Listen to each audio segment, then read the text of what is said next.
It's Have I Got News for Your Ears, the podcast that breaks down the news of the week. I'm Michael Ian Black, and joining the pod today are producers Jim Biederman, Jodi Lennon. Today, we're talking about the lack of bombs to drop in Iran, the abundance of Trump's bombs at the White House Correspondents Dinner, the best thing Lindsey Graham ever did that didn't involve a bubble wand, and Mitch McConnell's latest totally real proof of life.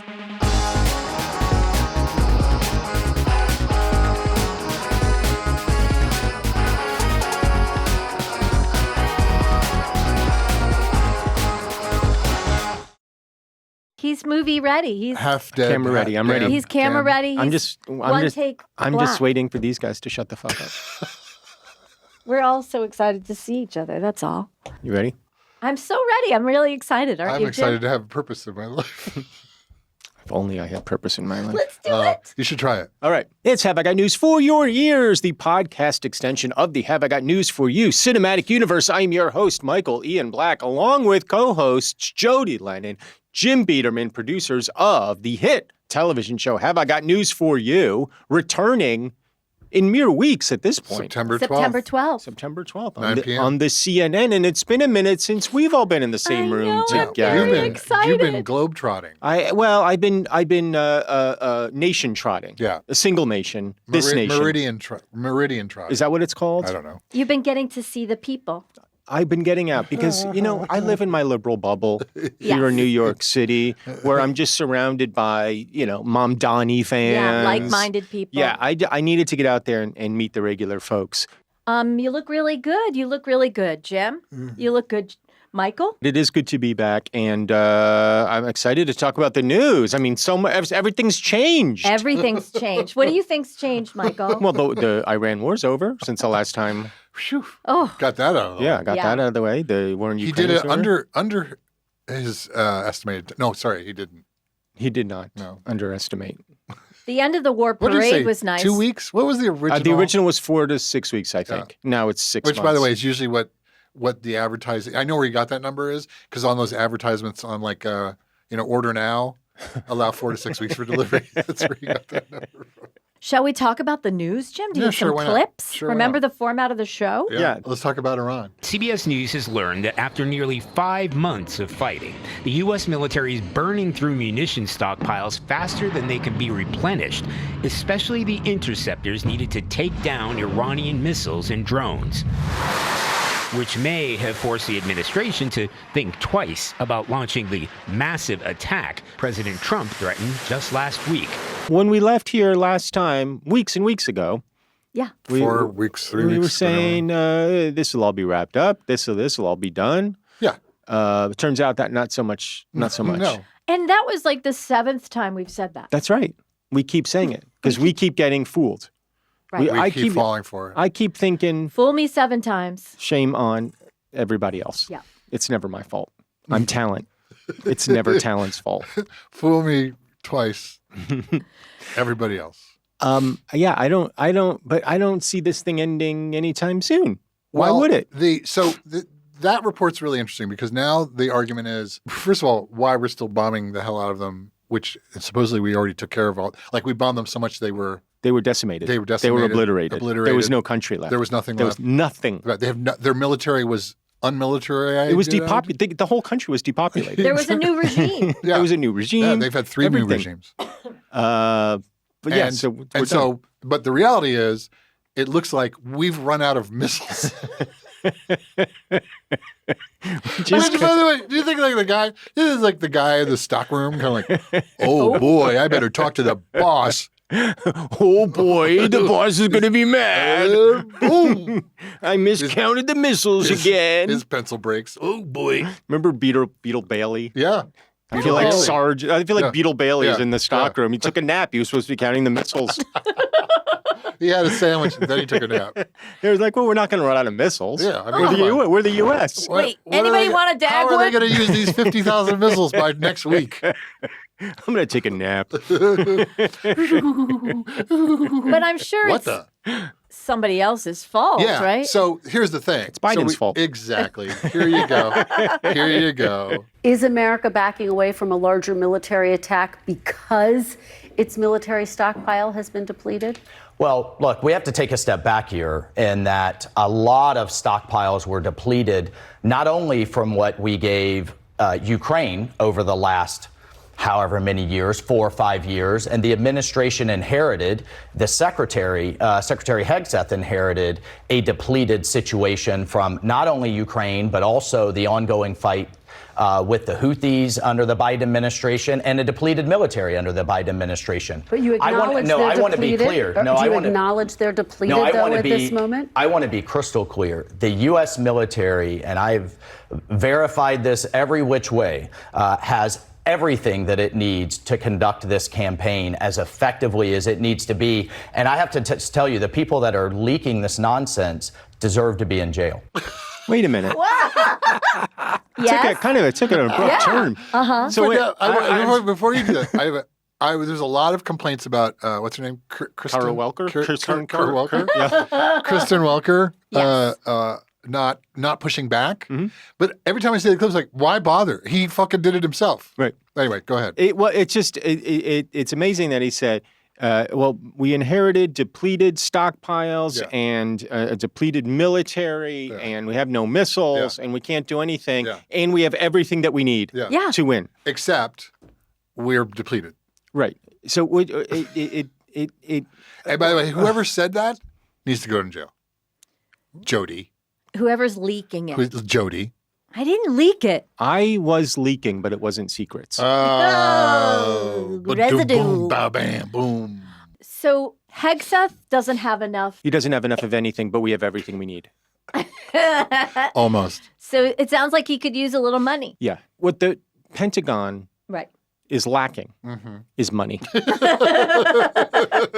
It's true. The most underfunded department in our entire government. And it's like, guys, you think this shit just kind of grows on trees? Yeah. He has to have all those yard sales, bake sales. Yeah. We're so full on, completely have everything we need that we need another $75 billion. More from that interview with Mike Waltz. But very quickly, do you anticipate this conflict will be concluded by the new year?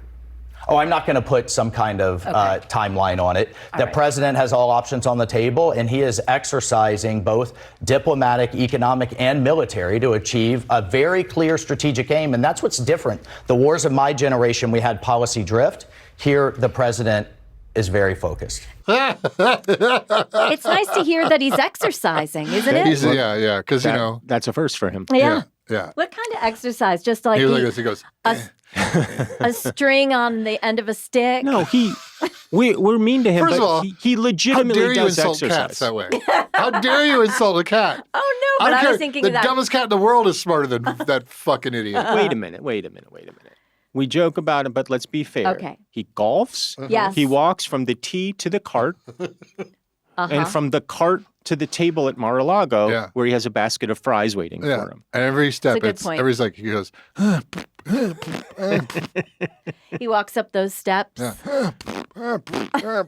What is he focused on exactly? What are we trying to achieve here? There's so many things he's focused on. I think he's focused on mail-in voting. Mail-in voting. That's what it is. That's the most important. Problem is there are too many things he's focused on, which then goes against the term focus. What's the name of this war now? It was Epic Furry. Yeah, it was a cosplay. It was a cosplay costume war. But what is it now? I think it's just called Vietnam 2. Snap. And he did say, I'm not going to put a timeline on it. Well, Trump put a timeline on it. Oh, he keeps putting a timeline on Estimated delivery 4 to 6 weeks. Yep. Senate Republicans, a strong, a steel backboned group of Republicans, really men and women of impeccable character, and know what's right and wrong, morality, but also they understand the law. They understand what their job is. They understand what they're supposed to do and the president's supposed to do, what they're allowed to do, what they're not allowed to do, what the president's allowed to do. Okay. They understand all these things. So they've done fuck all about the Iran war. So News Nation. There's News Nation, which is it's the home of misfit journalists. Hear them talking about the war, but also the administration and specifically Pete Hegseth.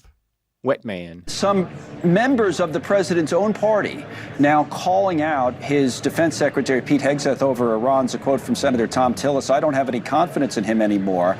I think he's all over the place. He's accelerating the retirement or forcing out some of the most distinguished leaders in the DOD that we have. There's Tillis and his commentary on Hegseth. This is what's so upsetting to me is you get these guys like Cassidy and Tillis and these other guys who lost their primaries and now can just speak their minds. John Cornyn, David Cronenberg? David Cronenberg, who has been very outspoken. He was the from Party of the Flesh.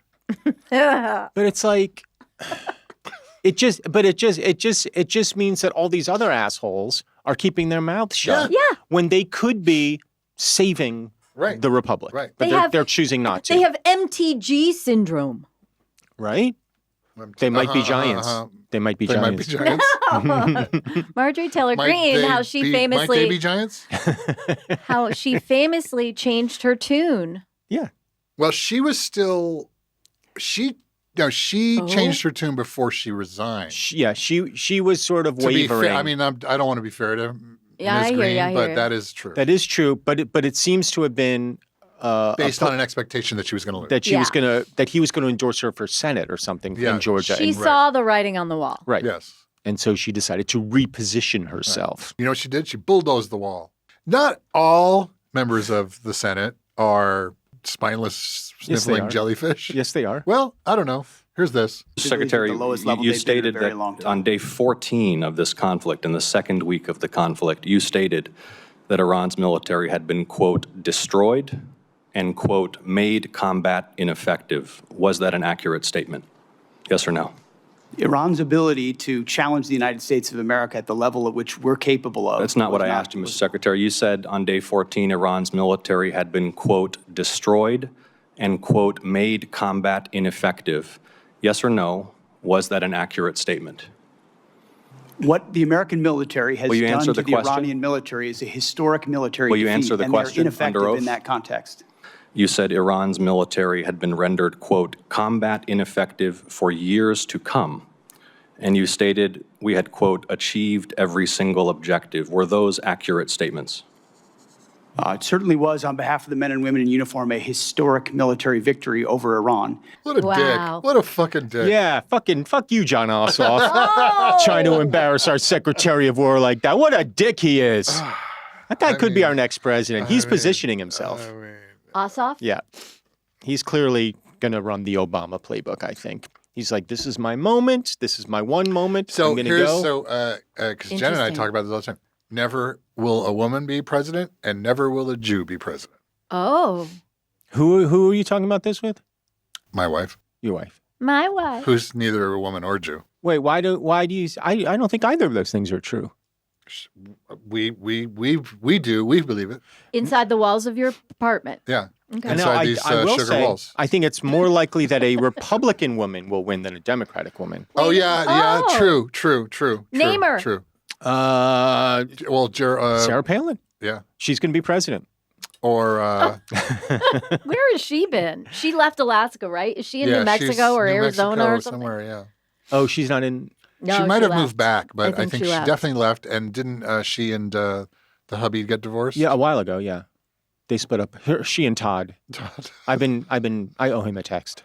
I'm glad you remember his name. Yeah, I could see a conservative woman winning before a liberal woman. Although AOC is going to make a run, it seems like. You really think she's going to? I think she's going to. I think she might get into the primaries. I think this is a new fun thing we should add. It's like predictions, right? Of prediction. I'm going to predict that we added this months ago, and it was my idea. You fucking comment thief. below if you think it was Michael's idea. Just throw a comment down. I don't know about AOC because I saw her say that she's basically not interested in it. She doesn't feel maybe. But they all say that. Yeah, until they run. It unfortunately doesn't matter whether I like the politician or not. They're all scumbag liars.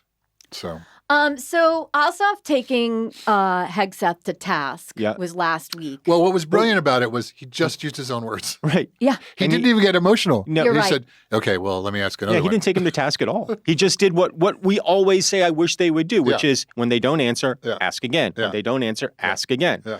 And don't get baited. And that was a great example of that. Yeah. Yeah, I do think Ossoff is going to run, and I do think he might get the nomination. I do think it's entirely possible he will catch lightning in a bottle. I don't think generationally he's the right age. He's the right age. He's got the right temperament. He's from the right part of the country. Yeah. He won in a red state. Yeah, he'll probably win this election. Almost certainly. Yeah. Now, look, I've spent some time in Georgia. Oh yeah, of course. Not only recently, but you lived there. I lived there. I lived in Georgia. I was a Southern gentleman. What happened? What? The way you're talking is. What did I slip into my? Yeah. Sometimes, because when I talk about home, I sometimes slip into my accent. Yeah. Your patrician Georgian. My patrician Georgian accent. You started peeling an apple and you just had right. one apple peel. Yeah. And I got my suspenders and my feathery nipples. And, what? I'm sorry. I said, look at me, boy, when I'm talking. But you're right about Jews. No Jew will ever be president. No way. No fucking way. Are you kidding me? Not after fucking Netanyahu did his shit. They're like, it's like, we told you. We We're were right about him. If they let us stay in this country. Yes, let that alone is true run too. for president. That is so true. But if Paul Newman ran, he would have won. Oh, no question. No question. Don't ever mistake handsome, good-looking for Jewish. Yeah. So we're in Iran. No one's really doing anything in Congress about it, other than the House voted for the War Act, right? Or no, for the war powers. They did, right? Yeah, but then the Senate said no, thank you. The Senate was like, I don't know, what's this? Right. I got this letter from the House. I don't know what I'm supposed to do with it. It's a little loosey-goosey. Yeah. So we just have an open-ended engagement. But one Iran. of the most vocal, some would say, cheerleaders of the Iran. Is it a war? No, what was it called? Intervention, an excursion. Excursion. Passed away. Yes, you're a good friend. Yes. Lindsey Graham passed away suddenly, unexpectedly. Before Mitch McConnell. Somehow. We think. Somehow. But and his final words were, Mitch McConnell still lives.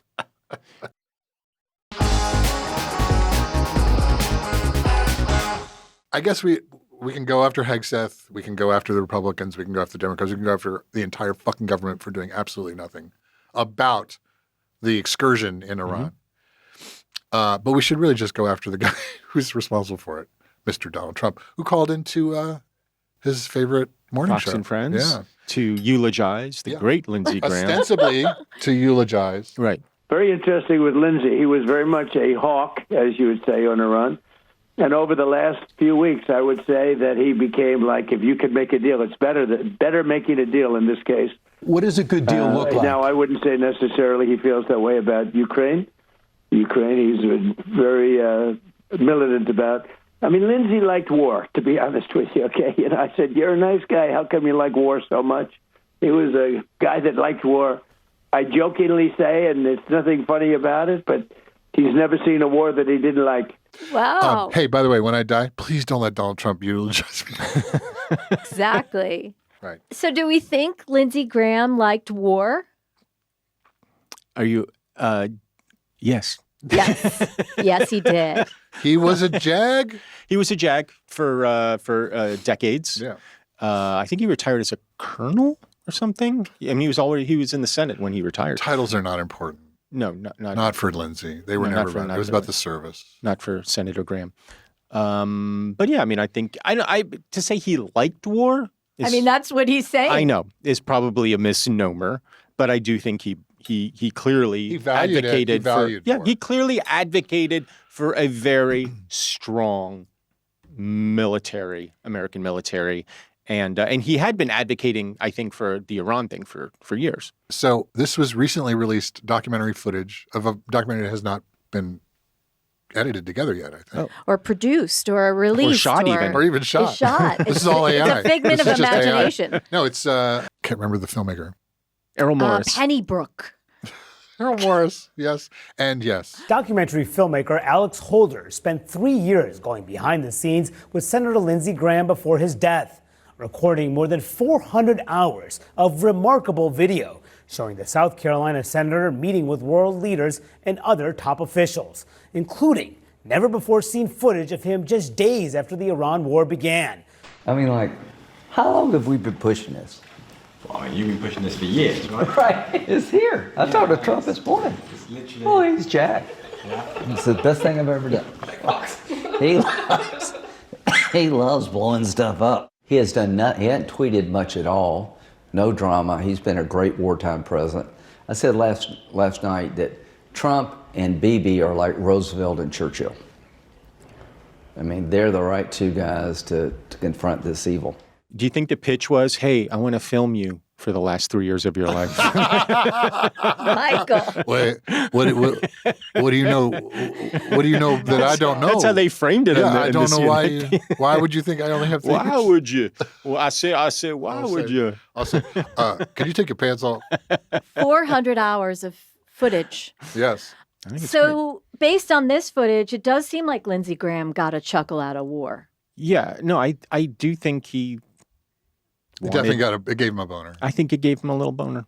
A little boner. A little boner. Also, he didn't sound very good. Well, he died. You know that, right?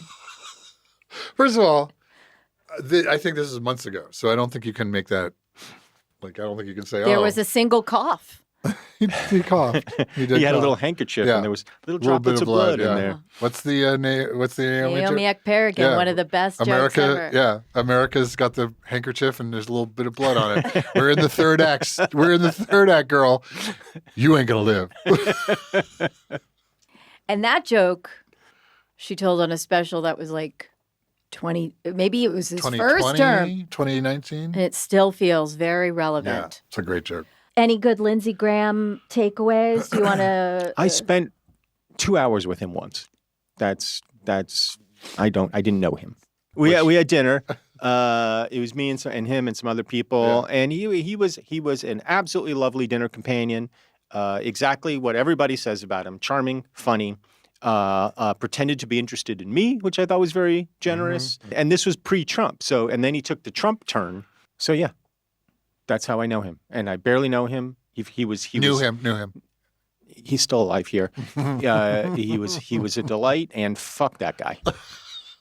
Fuck that guy. Trump has felt or expressed shock around this. Like I do think about what, his death? Yeah, I think it was a real major. I mean, it was a surprise to everyone. It was unexpected. Yeah. It was unexpected. It was a surprise to everyone. I haven't heard Trump express anything other than what he always does. Which just makes it about himself. Yeah, he did kind of do that too. But I think the second the news came out, he was like, I think I was the last phone call he made, because he had talked to him the night before, right? And he said he was tired from his travels because he was coming back from... He hadn't been feeling well.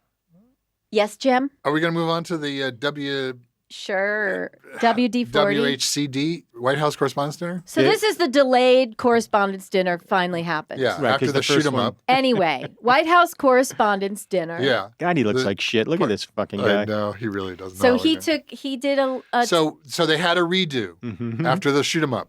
Right, to celebrate the First Amendment. Yeah. And how the Trump administration is all for the First Amendment. And when they're not, especially when they're not. Who performed? What do you mean? Comedian? Aren't there, it was Matt Friend there? No, they didn't. I don't know. No, they did not have talent or comedian.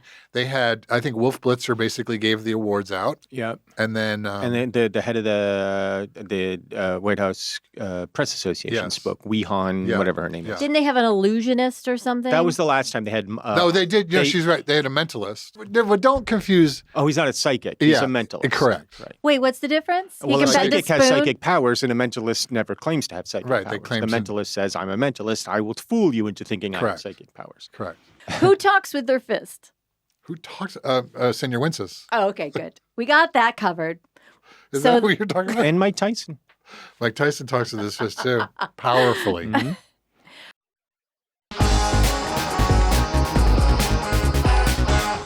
Okay. So Trump then agrees to show up to the part 2. Oh, right? Thank God he agreed to it. And he proceeds to give probably one of the most embarrassing, disgusting, boring. I'm listening. not funny, most insulting, highly charged, erotic, deeply sexual. Yeah. If Anais Nin were to speak to the White House Correspondents Dinner, it would sound a little bit like this. But after hearing the gunshots, many people yelled, get down, which caused Nicki Minaj to start twerking. Do you believe it? Get down. She's the only one that really understood what that meant. How you I feeling? always say that. That's not out of context. That's not edited. That's not. It's exactly how it happened. Get down. Yeah. Because get down is like a 70s, like get down, get down. And also, that's the Jungle Boogie song. Twerking is also done in a squatting, getting down position. Oh, uh-huh. It's a very good joke. Who do you think wrote his jokes? Stephen Miller, America's funniest man. Please. That at least has the semblance of a joke. Like Yes. you understand There's a setup. that there's a structure there. Yeah. Which is, I think, that was probably the highlight of the speech, was it not? Oh, there's a lot of really good. Here's another one. I hope that everyone finally got to enjoy their entire, very delicious beef tenderloins, very special beef. And I want you all to know that Bobby Kennedy, who's right here, personally ran over the cow in his car. And he cut it up and he brought it here for you to eat tonight. So it's very fresh. And Bobby also suggested an appetizer featuring his favorite cut of male raccoon roadkill. But we drew the line at that, Cheryl. We said, no, we're not going to do that. We're not doing that. We love Bobby. I'll tell you, it is a piece of work. You think it is fun, but he is a very different kind of a person. So you admit that Donald Trump even you know how fucking crazy he is. Yeah. But you put him in charge. Health. But you put him in charge The nation's health. of the nation's health. Yeah. Okay, so but let's just go NIH back. and CDC. Let's go back to joke writing. Okay. Sure, why not? All That's right. what we know. Let's talk about what we know. The beef here tonight is terrific. Yeah. Bobby Kennedy ran over the cow. Yeah. Okay, so fine. It's very fresh. That's fine. Yeah. He didn't deliver particularly well, No. but it's fine. Yeah. But then the follow-up was a male raccoon. I think I he think meant it's to a say raccoon dick. penis, yeah. Oh, but he wasn't comfortable Right. saying it. We drew the line. I mean, if anything, Trump is delicate with that stuff. Yeah. He doesn't like to. No, But he came close. he came close, but he's a softie. Because Stephen Miller said, come on, this raccoon dick. It's Yeah. going to be a good bit. It's a good button to the beef joke. They're gonna love it. And all joking aside, I do think we need term limits in Congress. I think term limits are very important because I see what's happening. The other day, a senator I knew got a text, a great guy, from his wife.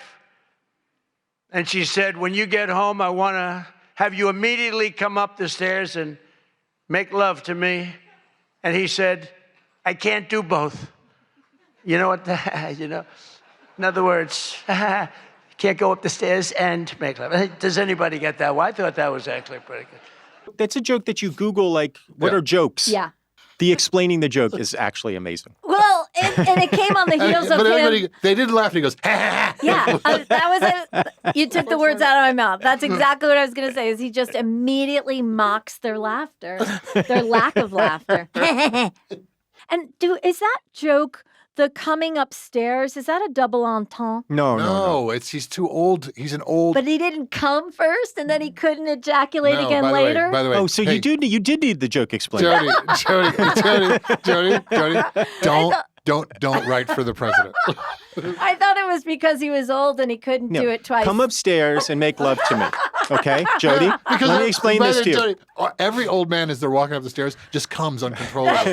But I thought her request was for him to ejaculate On all the over the stairs, stairs. so that he didn't. What part of the joke setup has that in there? What part? He says, I want you to first come upstairs.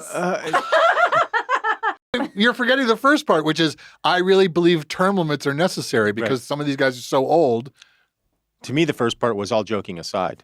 By the way, this is who he's talking about. More than 6 weeks after he disappeared from public view, one of the most powerful and well-known Republicans in America remains out of sight. Just moments ago, McConnell put out a new statement and a new photo that reads, quote, "I'm still working hard to get back to my full schedule of work in the Senate and in Kentucky, keeping up with intense physical therapy per my doctor's orders. Unfortunately, that means I won't be able to make it to Fancy Farm, Kentucky this Saturday." Couple questions. What's Fancy Farm?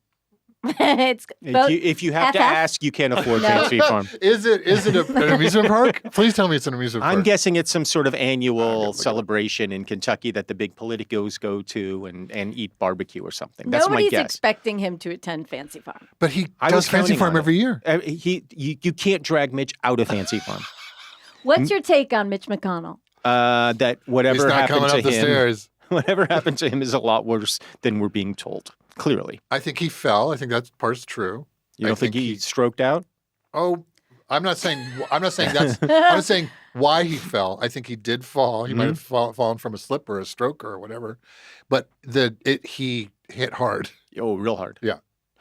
I mean, 6 weeks is a long time to not even put out a video statement. And not to be able to go to Fancy Farm. Yeah, that's the most damning thing of all. I mean, have you ever gone tubing with Mitch at Fancy Farm? On the flume? I've gone on the flume. That with guy him. Yeah, I've gone loves on the that flume. He loves when the splash hits. Oh, God. Can't drag him away. Yeah. The fact that we're using a term proof of life photo over and over again, it's not a good sign. It's not good. When you're describing like the former Senate Majority Leader, we should know one way or the other kind of what's going on. Show us a proof of life it's photo, weird. Please. It is weird, right? I think he just it's fell bad. off the I think map. it's really, really bad. Like, I don't think maybe he can't speak. Well, you notice they're not showing anything below the waist. It might be gone. Everything below the waist might just be gone. Well, the first photo had him. It got severed off at the flume ride at Fancy Farm. All right. So we'll see Mitch McConnell soon. Not likely. He hasn't been able to vote since June. That's good. Predictions for next week? Oh, yeah. Let's do some predictions. Mitch McConnell back in the Senate next week. Okay. I think we all understand that. No? No. What about the war? Predictions? I think it's over. It'll be ended. I think it'd be done ending by tomorrow. Okay, good. That's exciting. Thanks for joining me on Have I Got News for Your Ears. I'm Michael Ian Black. I want to thank Jim Biederman, Jodi Lennon, and last but definitely not least, all of you. Have I Got News for Your Ears releases new episodes every Wednesday. Don't miss an episode. Follow us on Apple, Amazon Music, or wherever you get your podcasts. Even better, watch the VODCAST on Spotify or on the Have I Got News for You YouTube channel. And while you're there, please follow us and subscribe to our YouTube channel. Hey, don't forget to subscribe to the Hignify YouTube channel and be sure to click the bell to stay on top of all our great content. Even better, become a member for exclusive content, early access to videos, members-only shoutouts, and more. Click the join button below.